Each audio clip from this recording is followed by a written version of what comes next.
موجود نہیں ہے تو کس نے قرآن میں یہ بات بتائی تھی کہ شہد کی مکھیاں فیمیل ہیں جو شہد جمع کرتی ہیں؟ اور سائنس کو اب پتا چلا، بیٹے دکھائیں شہد بنانے والی مکھیاں جو نر ہیں، مرد مکھی مرد، اب میں مکھا تو نہیں کہہ سکتا، لفظ تو مکھی کا ہی چلتا ہے، مگر جو نر ہیں وہ بیٹھے رہتے ہیں، آرام سے نیند کرتے ہیں اور بنا بنایا کھاتے ہیں۔ شہد کی مکھیوں کے جو نر ہیں مرد پکا پکایا کھاتے ہیں، شہد بنا بنایا کھاتے ہیں، وہ شہد بنانے نہیں جاتے، وہ پھلوں سے رس نہیں چوستے،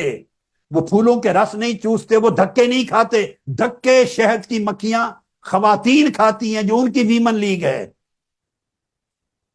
جو شہد کی مکھیوں میں جو ویمن لیگ ہیں، محنتیں وہ کرتی ہیں، اور جتنی محنتیں میری بہنیں بیٹیاں کرتی ہیں اتنے مرد نہیں کر سکتے۔ ان کے اندر ایک جذبہ ہے، ایک مشن کی کمٹمنٹ ہے، ایک ولولہ ہے، ایک ایمانی قوت و طاقت۔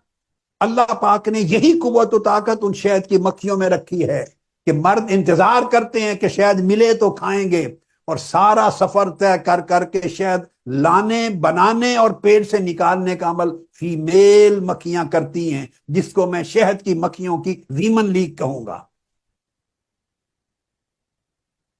یہ تحقیق آج سامنے آئی، ریچرڈ ریمننٹ اس کا نام ہے،